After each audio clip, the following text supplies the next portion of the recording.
अध्यक्ष जी, पाठशाला बोर्ड के द्वारा एक फतवा जारी किया गया था, इसमें लाइट बंद की गई थी, तो कहाँ तक आपने लगाया कि ये क्या इसका पूरा बताइएगा। अल्हम्दुलिल्लाह बहुत कामयाब रहा जो ये बत्ती गुल का जो प्रोटेस्ट था मुस्लिम पर्सनल लॉ बोर्ड की उसमें, और ये दिखा दिया जनता ने। और इसके अंदर सिर्फ मुसलमानों नहीं बल्कि हिंदू मुस्लिम सभी ने मिल के इसके अंदर साथ दिया है और ये प्रोटेस्ट बहुत कामयाब रहा है। मुस्लिम पर्सनल लॉ बोर्ड की क़यादत के अंदर और बैरिस्टर असदुद्दीन साहब के आदेश अनुसार अल्हम्दुलिल्लाह सभी लोगों ने इसके ऊपर अमल किया और हम हर तरीके से मुस्लिम पर्सनल लॉ बोर्ड के साथ में हैं, क्योंकि सभी को मालूम है कि काला बिल है जो किसी भी सूरत में हमको बर्दाश्त नहीं है। और संविधान ने सबको इजाज़त दी है कि अगर कोई बिल आपके ख़िलाफ़ पेश किया जा रहा है आप उसके लिए प्रोटेस्ट कर सकते हैं, आप उसके ख़िलाफ़ धरना प्रदर्शन कर सकते हैं। तो जो बिल्कुल जिसके अंदर किस तरह के कोई मामला ही नहीं है, जबकि आपने देखा लोग धरना प्रदर्शन करते हैं, रोड जाम करते हैं, हंगामा करते हैं, यहाँ पे कोई ऐसी चीज़ है ही नहीं है। और इतनी इजाज़त तो संविधान ने भी दी है कि आप धरना कर सकते हैं, आप एहतजाज दर्ज करा सकते हैं।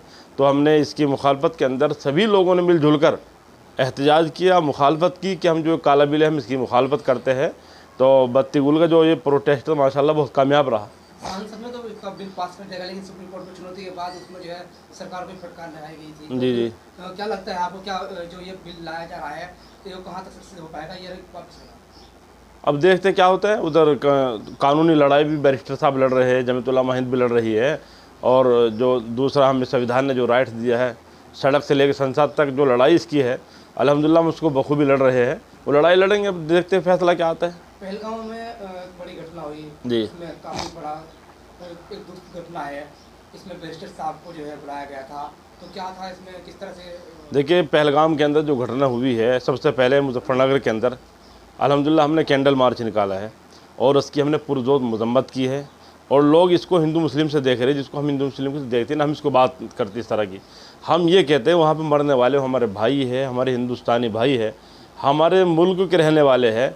इसको हिंदू मुस्लिम के एंगल से देखना और इसको बढ़ावा देना, देखिए जो आतंकवाद चाह रहा है, जो हमारा दुश्मन मुल्क है, जो हमारे मुल्क के अंदर चाहता है नहीं कि यहाँ पर हिंदू मुस्लिम सिख ईसाई सब आपस में प्यार से रहे, वो लोग उस मकसद के अंदर कामयाब हो रहे हैं।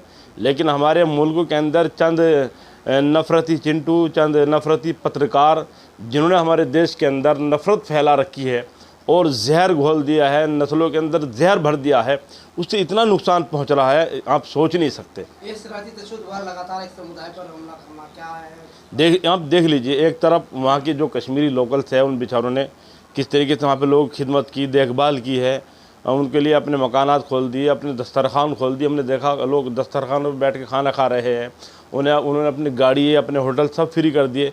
और दूसरी तरफ उनके बच्चों को जगह जगह स्कूल कॉलेज के अंदर मारा जा रहा है, उनके ऊपर हमला किया जा रहा है, बच्चों की बेहुरमती की जा रही है। और जो गरीब मज़दूर बेचारे फेरी वाले हैं, रेडी वाले हैं, अपना मजदूरी करके अपने बच्चों का पेट पालते हैं, उनके ऊपर हमला किया जा रहा है। इन सारी चीज़ों से देश बहुत दूर जा रहा है और यही हमारा जो दुश्मन मुल्क है वो यही चाहता है। और जो आतंकवाद है, जो टेररिस्ट है, वो यही चाहते हैं कि इस मुल्क के अंदर आपस में ना इत्तेफाकी पैदा हो जाए, लोग धर्म के अंदर बट के एक दूसरे को मार काटने के ऊपर ताल्लु हो जाए। और आज देख लीजिए गुंडागर्दी खुलेआम हो रही है, चारों तरफ अफरा तफरी है, मारा मारी हो रही है, कहीं किसको पीटा जा रहा है, कहीं प्रशासन के लोग पीट रहे हैं, कहीं उल्टा प्रशासन को पीटा जा रहा है। और कितनी जगह ऐसा है कि प्रशासन खड़ा हुआ तमाशा देख रहा है। और कहीं थानों के अंदर जाके धमकियाँ दी जाती है कि अगर आपने ये नहीं किया तो हम जाकर हनुमान 40 पढ़ेंगे। अरे भाई पढ़िए, ये चीज़ तो मंदिर के अंदर पढ़ने की होती है, मस्जिदों के अंदर जो काम करने का होता है। हम थोड़ी जाके किसी रोड पे ऊपर करेंगे, रोड के ऊपर जाके धमकी देंगे। हालांकि अल्लाह का शुक्र है, मैं शुक्र अदा करता हूँ उस मालिक का लाख लाख शुक्र है कि आज भी हमारे मुल्क के अंदर संविधान को मानने वाले और संविधान के अंदर विश्वास रखने वाले लोग हैं, जो आज भी इस दौर के अंदर सिर्फ मुसलमान ही नहीं बल्कि हिंदू मुस्लिम सिख ईसाई सब लोग मिल के हक बोल रहे हैं और जुल्म के खिलाफ आवाज़ उठा रहे हैं। पहलगाम गांव में जो घटना हुई उसमें से विपक्षी दल भी और जो रणनीतिक संगठन थे सरकार के साथ खड़े हुए हैं। बिल्कुल, तो कब होएगा इसकी मतलब? देखिए अगर कोई भी मसला हमारे मुल्कों के ख़िलाफ़ होता है या हमारे मुल्क की किसी एक चीज़ के ऊपर आँच आती है, हमारे मुल्क के रहने वाले एक बाशिंदे को तकलीफ़ पहुँचाई जाती है, तो उसमें हम सब लोग एक जगह है। रहा सियासी इख्तलाफात का वो अलग चीज़ है। आप इस वक्त में देख लीजिए सबसे ज़्यादा मजबूत अगर आवाज़ किसने पाकिस्तान के ख़िलाफ़ और आतंकवाद के खिलाफ किसी ने उठाई है तो हमारे अध्यक्ष बैरिस्टर असदुद्दीन ओवैसी साहब जिनकी सबसे मजबूत आवाज़ गूंजी है और जिनके नाम से आतंकवाद कांप रहा है। और हम तो ये चाहते कि बहुत जल्द हिंदुस्तान हमला करे इसके ऊपर, इन जालिमों के ऊपर। इससे पहले पुलवामा केस हुआ था, पुलवामा कांड हुआ था। पुलवामा कांड में सरकार ने क्या कदम उठाया था? उसके अंदर बहुत हलचल हुई, बहुत शोर शराबा हुआ, लेकिन एंड में ये मुझे भी नहीं पता कि उसके अंदर फिर क्या हुआ। वो मुझ पर गोल कर दिया गया। देखिए गलत है, अगर हिंदुस्तान के अंदर किसी एक की भी जान जा रही है वो पूरी इंसानियत का कत्ल है, जिसको हम किसी भी सूरत में बर्दाश्त नहीं कर सकते। मज़हब इस्लाम उसको बिल्कुल बर्दाश्त नहीं कर सकता, ना हम करते। हम तो ये चाहते कि ऐसे लोगों के ऊपर कार्रवाई हो। पहलगाम में जो आतंक हमला हुआ है, सरकार कहाँ तक कदम उठाएगी, कहाँ तक? सरकार की नाकामी खुली नज़र आ रही है। सरकार क्या कदम उठाएगी? सरकार ने माना है, चुप हुई है। इतने लोग वहाँ पर मौजूद थे, किस तरह का उनके लिए कोई इंतजाम नहीं था। जो वहाँ पे आए आतंकवादी, जो दुश्मन आए, उन्होंने हमारे भाइयों के ऊपर हमला किया, उनके ऊपर गोली चलाई। इतनी देर तक वहाँ नंगा नाच होता रहा। उनकी हिफाजत के लिए नहीं कोई आया, बल्कि जो लोग उनकी हिफाजत के लिए आए, जिन्होंने अपनी जानें गंवा दी, अपना सब कुछ कुर्बान कर दिया, उनके ऊपर इल्ज़ाम लगाया जा रहा है। जबकि चाहिए तो ये था कि हमारी हुकूमत इन लोगों को डांटती, इनके ऊपर कार्रवाई करती, जो आज जगह जगह स्कूल कॉलेज के ऊपर जाकर अटैक कर रहे हैं और जगह जगह मासूमों को, गरीबों को, मजलूमों को और फ्री करने वालों को सताया जा रहा है। लेकिन खामोश है। हम ये खुद इसी इंतज़ार में बैठे हुए कि मोदी जी वहाँ पे कब हमला करेंगे, मोदी जी कब अपनी 56 इंची की वो छाती दिखाएंगे। हम इस मसले के अंदर मोदी जी के साथ हैं। मोदी जी हमारे देश के प्रधानमंत्री है, इस मसले में हम उनके साथ में हैं। इसमें घटना हो जाने के बाद भी दूसरी घटना इस तरीके की हो जाए तो कहाँ तक इसे नाकामी मानते हो आप? इससे बड़ी कोई नाकामी हो ही नहीं सकती। अभी पिछली मरतबा आप बताएं पुलवामा का हुआ, उसके बाद फिर बहुत जल्दी ये पहलगाम के अंदर हो गया, तो ये बहुत बड़ी नाकामी की बात है। और जो लोग इसके ऊपर आवाज़ उठा रहे हैं, हुकूमत की नाकामियाँ गिनवा रहे हैं, उनके ऊपर मुकदमे लगाए जा रहे हैं। चूक हुई है, सरकार ने माना। सबको मालूम चूक हुई है। देखिए बार बार थोड़ी चूक होती रहेगी। आप कहेंगे एक पूरा परिवार को ख़त्म कर दिया, उसके बाद बोलेंगे चूक हो गई, इतनी सी बात के ऊपर। अरे आपको इस्तीफा दे देना चाहिए अगर ज़रा सी शर्म है। कहना चाहूँगा जो लोग एकता बढ़ा रहे हैं, संपर्क करना चाहते हैं, उनको क्या मैसेज करना चाहते हैं? क्या कहना चाहेंगे? हम तो जनता से सबसे पहले आपके चैनल के माध्यम से हाथ जोड़ के अपील करते हैं, आप इस मुल्क के अंदर जो नफ़रत फैला रहे, अल्लाह के लिए नफ़रत मत फैलाइए। इस नफ़रत से सिर्फ आप जिसको टारगेट बना रहे उनका नुकसान नहीं होगा, बल्कि मुल्क का नुकसान होगा। मुल्क तबाह हो जाएगा, मुल्क बर्बाद हो जाएगा अगर आपस में प्यार मोहब्बत नहीं रहेगी।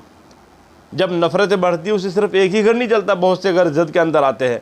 तो इन लोगों को चाहिए कि वो बाज आ जाए और हुकूमत को, प्रशासन को चाहिए इन लोगों के ऊपर कार्रवाई करे। अगर कहीं भी इस तरह की कोई हरकत हो रही है, कहीं गरीबों को सताया जा रहा है, खुल्लम खुल्ला हमला किया जा रहा है। शामली के अंदर हुआ, आगरे के अंदर हुआ, और फिर ये भी सुना कि उस आपस की रंजिश बता के उनको ब्लैक लिस्ट के अंदर डाल दिया कि ये कुछ भी नहीं था।